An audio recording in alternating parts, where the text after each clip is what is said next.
Okay, today is October the 5th, 2010. I am about to interview Emile Lareau, who was born on June 9th, 1925. My name is Robert Mastroni, and I'm working with the Veterans History Project. And Emile Lareau was in World War II in the United States Navy. He was a pharmacist, made third class, and he served in the South Pacific. He went into service on 8/13/43, and he departed from the service on 3/26/46. So Emile, let's talk about you enlisted in the service, and talk about you were home, what were you doing, what made you go into the service, and why did you pick the Navy? Well, I was a junior in high school, and the war was on, and I was soon to be 18 years old. So when I was 18, I signed up for the draft board in Stratford, Connecticut, and they called me very shortly after that. They called me in, and they wanted me to take a physical. I took my physical, and I asked them if I'd be able to finish my senior year in high school, and they said I'd be drafted somewhere in October, so I wouldn't be able to start my senior year even. So in that case, I enlisted in the Navy. And in the Navy, they interviewed me, what would you want to be? All those young guys at that time wanted to go to some kind of school, and they named a lot of schools for me. I was trying to get to be an engineer, but I guess that was filled up. And they came across Pharmacist mate, which I didn't know much about it, but it sounded good to me, and I said, well, I'll take Pharmacist mate. And I'm glad today that I did, because it was quite educational, and I enjoyed what I did. I didn't enjoy people being wounded, but I enjoyed, trying to take care of them. Let's talk about the experience of boot camp. Start from the day that you went to boot camp. Where did you go? What are your memories of boot camp, and particularly any instructors that you remember? Talk about that, please. I went to boot camp in Rhode Island, Newport, Rhode Island, and as all those new guys were walking in, all the people who were there ahead of us, probably only a few weeks before us, had their heads out the window and saying, you'll be sorry, and it sounded like a rough place to live, but we soon realized that they were heckling us, and we got over that. And I was lucky. I was in the barracks with about 50 guys, and we slept in hammocks, and we had guide ropes so that we wouldn't fall out. And our guy, the one who was the head of our barracks, was a Chief Barber, his name was, and he was a very nice guy, a very lenient guy. But we could hear the guy who was the head of the barracks next door giving all kinds of commands. He was like a very rough guy. So we were glad we had Barber. And one of the things I remember happening was that this fellow of mine, he's from Stratford, he was sleeping at night, and I had night duty. And it was about 2 o'clock in the morning, and he was hanging half out of his bed. I was afraid he'd fall out, so I kind of tapped him and woke him up. And he said, oh, well, I'm all right. And he turned over and fell out of his hammock. And then another thing I remember about boot camp is what they call happy hour, when you have all the exercises. You stay there for about an hour, all kinds of exercises. And early in the morning, before breakfast, we would run around the compound. And I would start to run, and it's always happened to me that I would get such a pain in my side, I'd have to stop. It was just, I guess, a second wind. I stopped for about, maybe 30 seconds to a minute, and they all got ahead of me. The pain went away, and then I didn't have the pain the rest of the time I ran, and I'd catch up to the other fellas. And that's how I did the comp. I had the pain, but I was able to overcome that. But boot camp was a great learning experience, and you finally learn to be obedient and obey and do what you're told. It's not like high school. You don't get away with too much. And so if you do what they tell you, you're fine. Did you mentioned somebody from Stratford? Do you remember? I think his name was Donnelly. I think it was Hank. Oh, I think it was Hank. Was Donnelly. Were there any other guys who you remember? Yes, there was, but I forgot who they were now that I went. Oh, Officer Schreiber went boot camp with me. He was my swimming partner when we were practicing, and it was sad, but for Officer Schreiber, because when we were discharged, he was on the police force, and Dominic's restaurant was being robbed, and he went for the call, and he got shot. And he was about ready to come home from the hospital after he was in for probably a week or so. He was Dr. Hennessy's patient, I remember. He was sitting up, and then all of a sudden he took a turn for the worse, and he died from his gun wounds. But that I remember, that I was in boot camp with Officer Schreiber. Well, that was actually a big event in the town of Stratford, because I believe that might have been the last time a police officer was killed in the line of duty. Is that correct? I think you're right. I think you're right. Do you recall what year that was? It was early after I was discharged. I would guess that was around 48, 49, 47. One of those years, 1948, I would say. Okay, and his name was Donnelly? His name was Schreiber, his last name was, and what was his last name? I can't think of his last name. I used to know it. I don't know, but I remember the last name was Schreiber. Well, you finish up your boot camp, and can you pick up now, where did you come home? Did you go somewhere else? And pick up where you went after boot camp. I think we went right to school to learn to become a corpsman. And I went to Portsmouth, Virginia, and Portsmouth Naval Hospital, where we studied. And it was supposed to be like a 13-week course, but we broke up in our 6th week. They gave us we did it very quickly. And I liked it there because it was warm. And I remember being awfully cold in the morning, standing outside waiting for the chow hall to open. But at nighttime, around 6 o'clock, we were playing softball with our t-shirts. It was so warm. And I kind of enjoyed that kind of weather.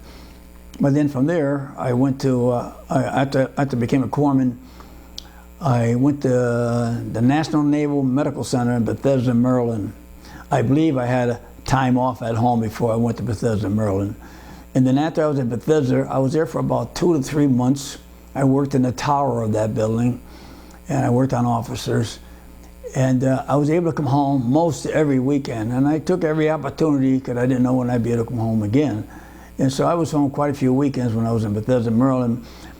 But one of the things I liked to do, I was playing table tennis. That was my hobby. And I looked up, and there was a table tennis club in Washington, D.C., which is only a bus ride away from where I was stationed. And every liberty I had, you could see me in that club playing table tennis. And I just had to take a bus ride and get back to the hospital. And I enjoyed that very much. I seldom went roller skating or anything like that. I was playing table tennis. And you became an accomplished table tennis. Yes, after the war, I kept playing table tennis. I went to 5 national championships in a row, playing all different kind of players. And I was ranked, I think, 27, then 23. Then I finally got down to 15 nationally. I was ranked 15th nationally, but I couldn't get any better. People after that are so much better, so good that it's hard to advance. Let's go back to your corpsman training. Talk about what are the things that you did, and what did you learn in corpsman training? What did you have to do? Well, one of the first things we learned is how to shoot a rifle, how to handle a rifle. But we learned that on I think it was a BB gun, actually a rifle BB gun. It was just for practice. It shows how to put the strap around your shoulder, how to get in a prone position, how to squeeze the trigger and things like that. So the next time we went for practice, it was a real gun. I think it were Remingtons. And I didn't care for rifle practice.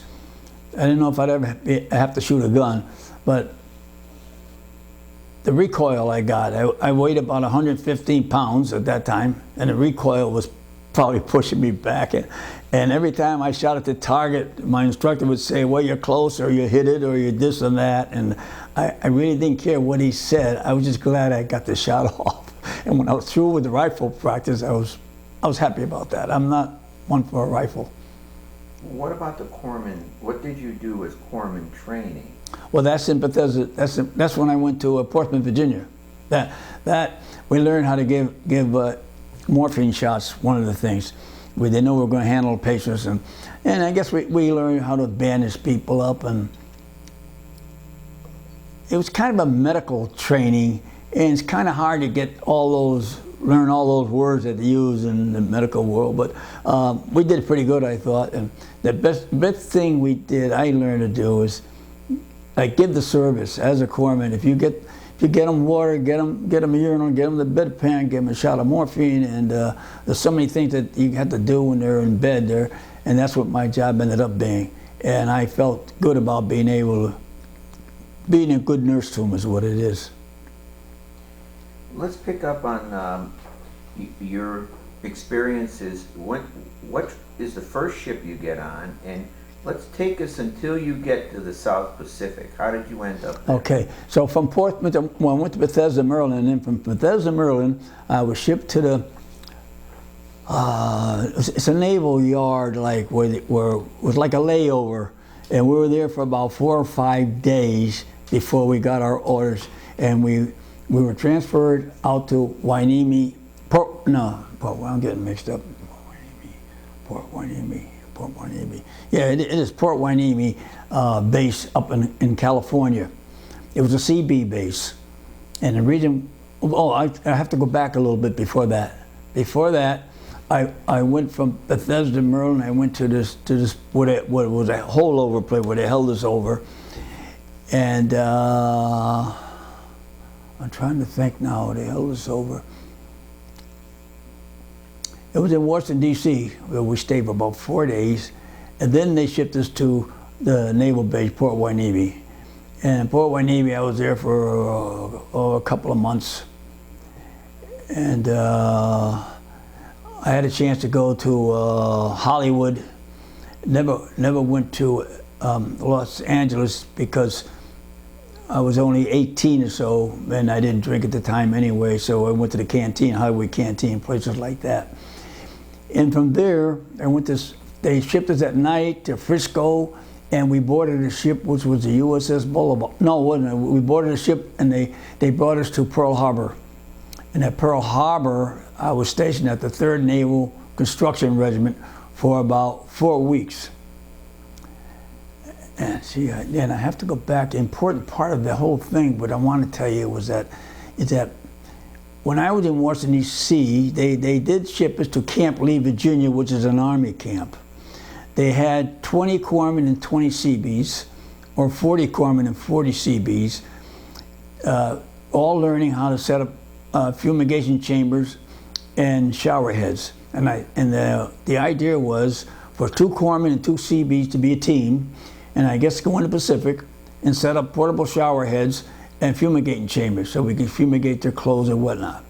And that's how I ended up with the CB in Honolulu in the CB camp, which was only about 2 blocks away from Hickam Field. After about 4 weeks of that, which was kind of fun because they had a basketball court, we played basketball, ping pong, we were on our own. A lot of the men with me were letting their beard grow with no inspections were around. I couldn't let mine grow because I didn't have a beard at that time in my life. So, but anyway, after that, they disbanded. They didn't go through with the fumigation and bath, and the corpsmen, a good many of them anyway, was sent to base 128 hospital, which was in Honolulu, right where we were. And I worked at base 128 hospital. I worked there for, I can't remember how many weeks. I must have had at least 6, 8, 2 months, at least 2 months there probably. And from there, a fleet came in and drafted 13 of us corpsmen onto this fleet, onto the ship. The ship was the USS Bolivar. And at the ship I was on, all the time I had sea duty, except at times in the Pacific when I was transferred from time to time to help out on other ships. Okay, let's go back to when you mentioned about being in Hollywood. You went to the Hollywood Canteen. Is that where the USO? Yeah, that was USO Hollywood Canteen. Yeah, I was and there. there were entertainers there, and, Yeah, right. and so forth. Yeah, yeah. There were. I never saw a very well-known star, but I think I saw Helen Broderick, who was known for comical dancing and stuff like that. I think I remember seeing her, but that's the only one I remember seeing. So now, when you went to the Boulevard, which is your ship now that you're going to serve on, Yeah. and now at this point you're heading for the South Pacific. Right. Okay. You went through. You mentioned you went through Pearl Harbor. Did you see the areas where the battle had taken place? I'm sure we took a walk to Hickam Field, and I don't remember much about that. And then we walked. We went to Honolulu on Liberty, and the Waikiki Hotel was turned over to the Navy, and it was a beautiful beach. I was disappointed it wasn't very long, but it was a nice beach. And I spent the time just going to Honolulu back, and it wasn't all the damage done by the air raids. I would have to say it must have been cleaned up by the time we got there. That was in '41. I didn't get there till '43, and also never seen the monument that's there, because it was still sunk by the time that was after the war. They made the monument and everything. But it was a nice experience in Hawaii, and when I was in Hawaii too, I stayed at that hospital. And we had a trip through the area where we picked up some bananas on the way and things like that. Something different you don't do in Connecticut. Now you're on the Boulevard and you're heading to South Pacific. Yeah. Fraught with dangers. There must have been things going on, concerns about submarines or airplanes or whatever during that time. Anything happen? Yeah. Any events or? Not going over. And I would say that, I don't know about the other guy, but I was so green on going aboard ship, I didn't even know what a hull was. The hull was where they had 2 or 3 numbers, and that's where they lowered all the cargo and everything, and the hull down 2 or 3 decks below. But I didn't know what the hull was. I didn't know what the bridge was. I had to find out the bridge is where the admiral is, or the captain is. I didn't know what the forecastle was. That was front of the ship. That was forward.